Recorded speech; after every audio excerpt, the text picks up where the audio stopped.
Hey,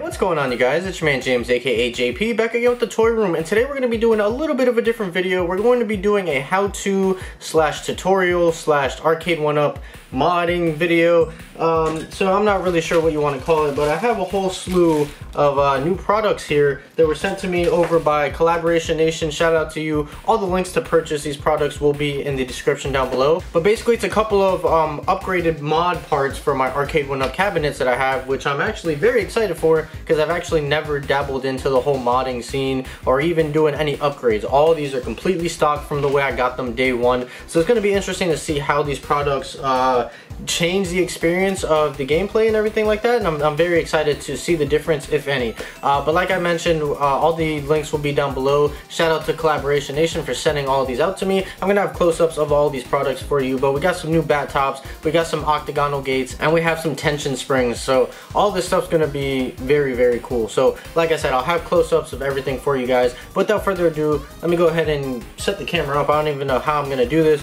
but let me set the camera up and we'll get into the installation process for these parts. So let's take a look at the parts really quickly. So first off, we got the Batt Tops. I already have a handful of these already. He sent me a few of these before, but we'll take a closer look at them. As you can see, I already have them installed on my Marvel cabinet, but here are some of the ones that he sent me. So we have a red Batt Top, looking very, very nice.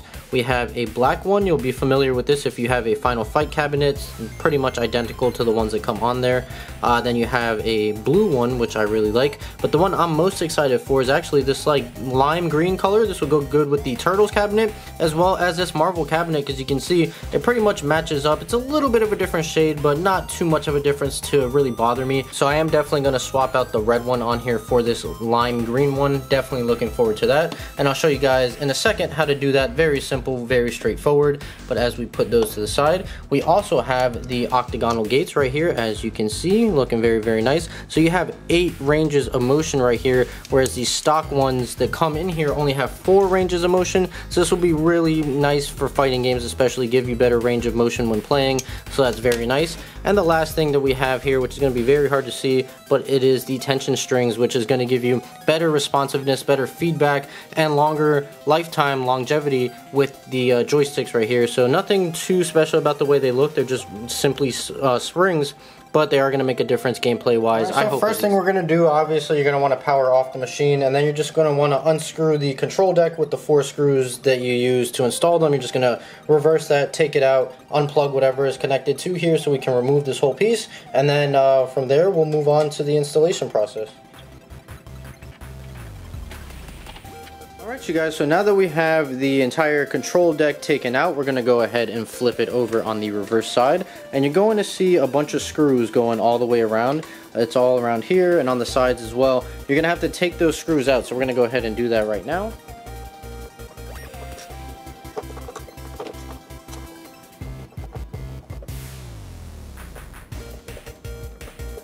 Okay, so now with all of those screws off, we can go ahead and just lift this cover up like so, and there we go. So we are exposed to the inside of the control deck, and what I'm going to do is actually flip it around this way so we can take a better look at what we actually have going on in here. So let's go ahead and zoom in, and that is as far as we can go. So we'll get a good shot of that right there. So that right there is the stock gates, and those only go 4 ways. As you can see, you only have a limited range of motion in 4 directions, whereas these, you can see the 8 ranges of motion in here, hence the name octagonal.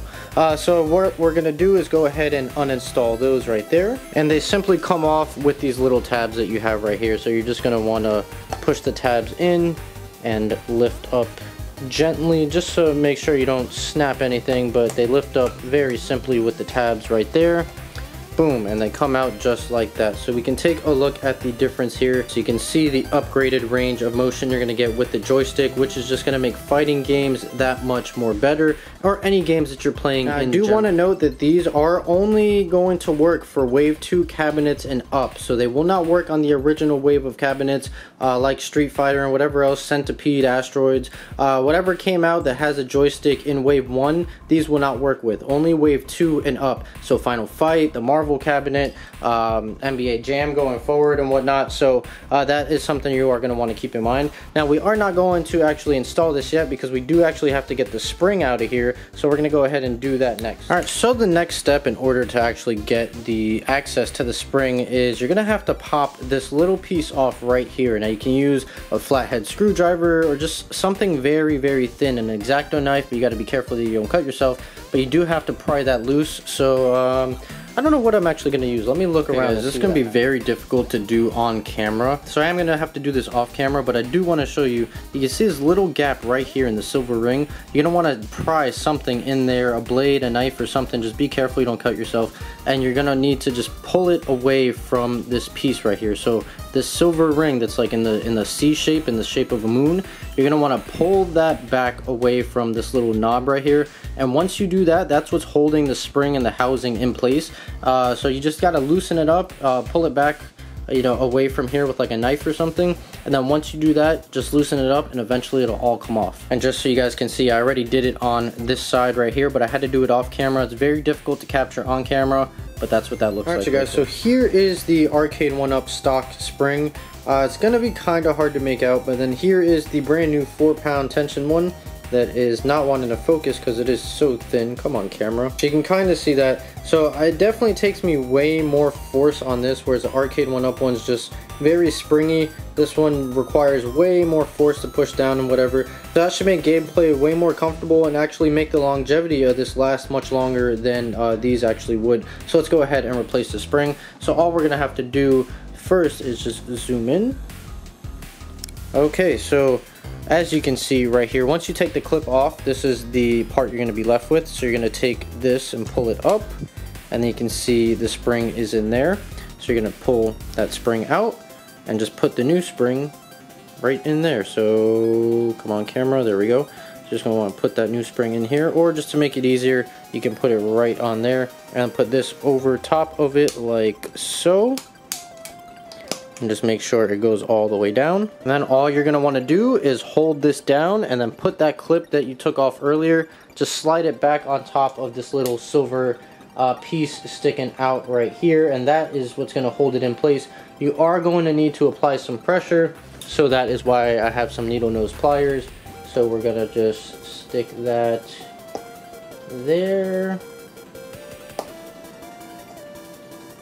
And it is locked in place, but it isn't fully fastened, so I'm just going to apply just a little bit more pressure just to ensure that it does not come out when we don't want it to. There we go.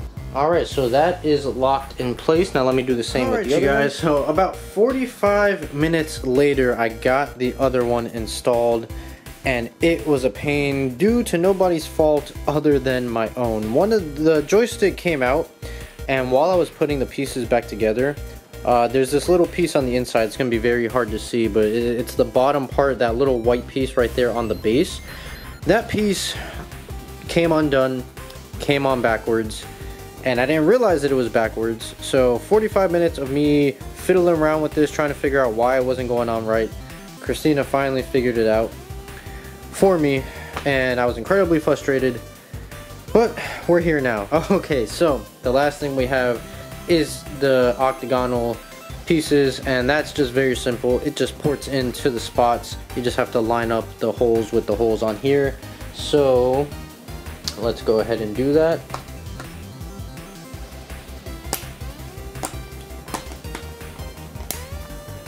Boom.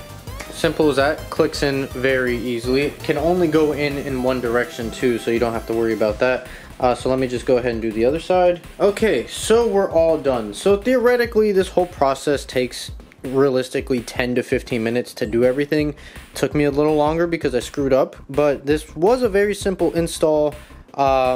Now that I know what I'm doing, so if I were to do it again, it would probably only take me, I'd say, 5 to 10 minutes. But because I did screw up, it did take me way longer than it should have. But without further ado, let's go ahead and get everything back together. So last thing we have to do is just everything in reverse. So we have to put this black cover back on, screw it back in place, and then screw everything that we need to back onto the cabinet. So let's go ahead and do that. So the last and final step here before we test everything out is to put on our Batt Tops. So I'm gonna switch it up and put the green one on the player 1 side, since this is the newer color that I have, and as you can see, it just screws on ever so easily, and these are universal, so these will work on any of the Arcade1Up cabinets, no matter which wave you have, wave 1 to a current wave, they will work. You screw the old Batt Tops off or the old ball tops, and then you just screw the new Batt Tops on. Very easy, very simple, the easiest mod that you can do for your Arcade1Up cabinets. And there you go. If you want to get them really secure, you hold like some pliers right here on the bottom to hold it in place, but that should be pretty secure right there. And there we go. So let's test out the feel of this. Oh, so immediately you notice a difference. Let me hop into a game real quick. We'll hop into a game really quickly, play about a round or two, but I definitely want to test this out. But immediately I can feel the difference in having that 8-directional, that true 8-directional feel right there. I could feel every direction, every corner. I definitely feel that. And the spring tension, yeah, definitely makes a difference. Wow, it makes a really big difference with that spring tension as well. I have my Street Fighter cabinet next to this one that I'm actually pressing simultaneously, and that tension in the spring really makes it feel like a legit arcade cabinet. I never realized just how loose the Arcade1Up tension springs are. They are only 1 pound, while these are 4 pounds, so they can take more force and have more resistance in them. Oh wow, that makes a world of a difference in quality right there. I really wish that I could kind of display the difference, but man, all right, let's hop into a match. Enough talking. Let me turn the volume up. We'll get into some gameplay and see if this improves my quality any, which I'm sure it's not. But let's see if I'm any better due to these improvements.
So honestly, this makes such a huge difference. The spring with the octagonal gates going on right here, wow, I didn't realize just how much of an improvement it was going to make, but actually feeling all 8 angles of directions that you're pressing, whereas on the Street Fighter one you're only getting 4. And actually, let me go ahead and show that off. So obviously right here we have the Street Fighter one, here we have the Marvel Superheroes one. So going to the Street Fighter, you're only getting 4 directions. It goes in a square, so you can see that right there. You have that, that, and that. So it's not a true 8 direction like it should be. Now obviously you can still pull off the moves, but you're moving in a square instead of an octagon, whereas this one you can see you have all 8 directions. Each click is a different direction, which is just very, very nice. And I don't know if you guys can see just the tension on the spring right here compared to this. Look how loose this one is compared to this one. This is nice and stiff. Definitely makes it feel like a real arcade. I don't know why I didn't do this sooner. I definitely should have, man. This is a big improvement. Gameplay, just longevity of the cabinet itself. Man, this is going to just improve a lot of things. I definitely want to do that to the rest of these cabinets now, the Street Fighter one and the Final Fight one as well. Unfortunately, I don't believe I can do the octagonal gates on the Wave 1. I don't know if there's somebody who's made one yet or whatever. I definitely want to look into that because I definitely want it for Street Fighter. It's not as big of a deal on the Final Fight because you don't really need the 8 directions directions for the games on that cabinet. But definitely for the Street Fighter and the Marvel superheroes and any other the fighting cabinets, definitely want to add that.